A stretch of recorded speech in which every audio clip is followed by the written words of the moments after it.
Hello friends, welcome back. तो आज के हम इस वीडियो में करने वाले हैं क्लास 8th मैथ का assignment part 3।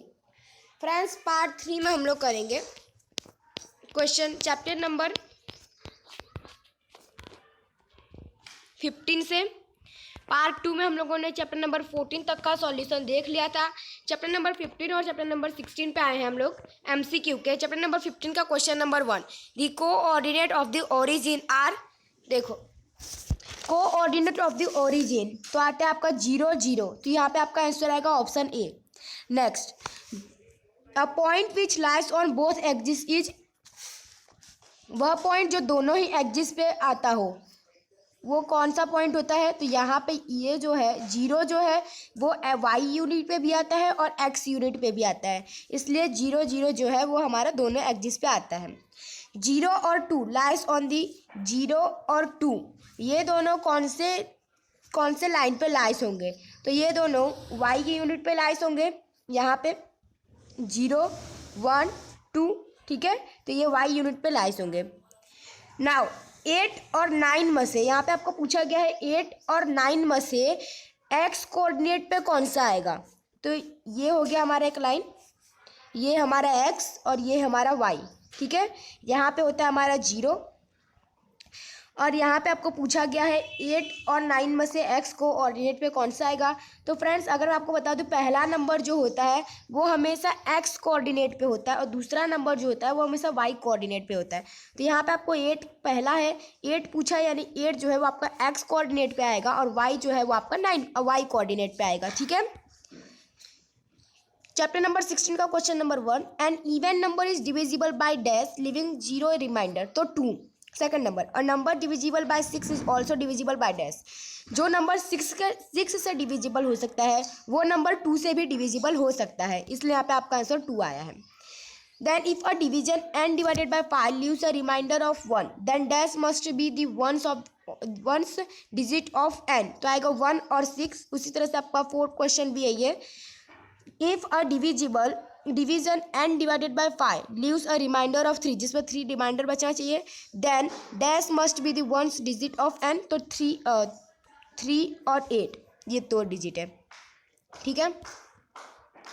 Next question number 1 का बी, ये है आपका ट्रू और फॉल्स। ट्रू और फॉल्स में चैप्टर नंबर 9 का question number 1, 5a + 2 is a trinomial expression. Friends, chapter number 9 का क्वेश्चन नंबर 1 आपको बोल रहा है कि 5a + 2 ये आपका ट्राइनोमियल एक्सप्रेशन है। नहीं, फॉल्स। क्यों? क्योंकि ट्राइनोमियल एक्सप्रेशन में यहाँ पे आपके 3 डिजिट आने चाहिए, 5a + 2 + 5a। अगर इस तरह से कुछ होता या फिर यहाँ पे 7 ऐसा कुछ होता तो आपका इसको हम ट्राइनोमियल कह सकते हैं, ठीक है। लेकिन यहाँ पे आपको सिर्फ 2 ही दिया गया है, 5a + 2 1 2, यहाँ पे सिर्फ 2 ही दिए गए हैं कांस्टेंट, इसलिए यहाँ पे आपका ये आएगा आपका बाइनोमियल। लेकिन आपको यहाँ पे ट्राइनोमियल बोला गया है, इसलिए यहाँ पे आपका फॉल्स आएगा। Question number 2, x² y and xy² are like terms. False. यहाँ पे आपको बोला गया है x² y और एंड xy² ये आपके लाइक टर्म्स है। तो नहीं, लाइक टर्म्स कैसे होता, अगर यहाँ पे xy² एंड xy² होता तो, या फिर x² y और x² y होता तो। लेकिन यहाँ पे आपको उल्टा दिया गया है, यहाँ पे एक आपको दिया गया है x² y और दूसरा आपको दिया गया है xy², इसलिए ये अनलाइक टर्म्स है। तो यहाँ पे इसका आपको बोला गया ये लाइक टर्म्स है, इसलिए यहाँ पे फॉल्स आएगा। Second number, if x = -2 then 2x² - 2x = 12। तो देखो, आपको क्या करना है, पुट x = -2। यहाँ पे आपको बोला गया है कि x की जगह पे आपको -2 रखना है और फिर इसको सॉल्व करना है।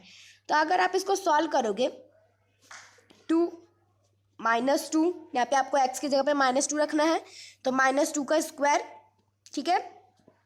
इसके बाद -2, फिर 2 -2 का स्क्वायर, ठीक है। फिर 2 2 जा होता है हमारा 4,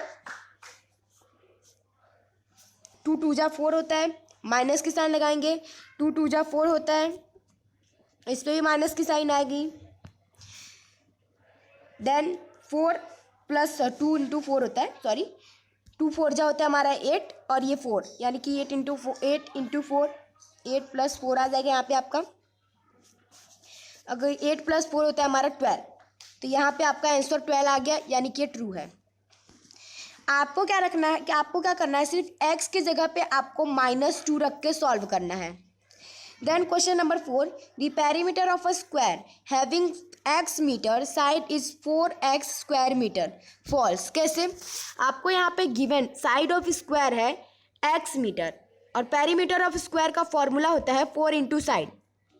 पेरीमीटर ऑफ स्क्वायर का फॉर्मूला क्या होता है? 4 इंटू साइड, 4 इंटू, और आपको साइड में जो है आपका x दिया गया है 4x। अगर आप इसको सॉल्व करोगे तो आपका आंसर 4x आएगा, लेकिन यहाँ पे आपको क्या दिया गया है? 4x स्क्वायर, इसलिए यहाँ पे फॉल्स आएगा। आपका राइट आंसर है 4x।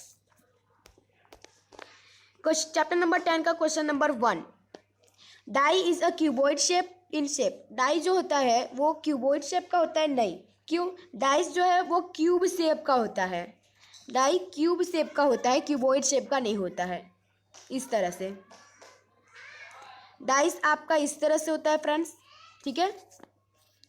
Then second number, Euler formula. Euler formula, हाँ, F plus V equals to E minus 2, ये है आपका फॉर्मूला, तो ये आपका राइट है। Third number, an object having 12 vertices and 30 edges has 20 faces. एक कोई भी एक ऑब्जेक्ट है जिसका 12 वर्टिसेस है, 30 एजेस है और उसके पास 20 फेसेस है, तो true. 4 number, a map depicts the location of all object in relation to other object. Map का जो लोकेशन है वो सारे ऑब्जेक्ट का रिलेशन बता सकता है, और भी अगर दूसरा कोई ऑब्जेक्ट हो तो भी फॉल्स। चैप्टर नंबर 11 का question number 1, the area of a semi circle having 7 centimetre radius is 77 metre square. ये आपको फ्रेंड्स सॉल्व करके बताना है, ऐसे ही ट्रू फॉल्स मत लिखना।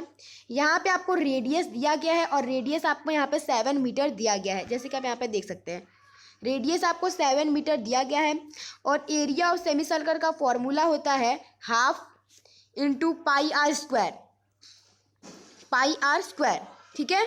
और इसके बाद आपको हाफ इंटू पाई की वैल्यू होती है 22/7। रेडियस आपको दिया गया है, रेडियस का स्क्वायर यानी 7 इंटू 7। ये 7 और ये 7 कट गया, ये 2 और ये 2 कट गया, आपका बचा यहाँ पे 11।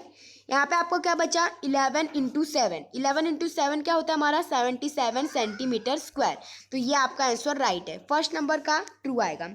Second number, the total surface area of cuboid having measurement 5 centimetre into 4 centimetre into 3 centimetre is 60 centimetre square.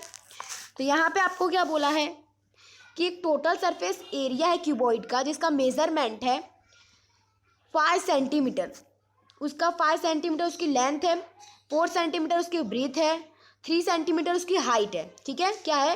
L जो है यानी उसका लेंथ जो है 5 है, ब्रीथ जो है वो उसका 4 है, और उसकी हाइट जो है वो उसका है 3। ये आपका दिया गया है 3 सेंटीमीटर 4 सेंटीमीटर वो सब।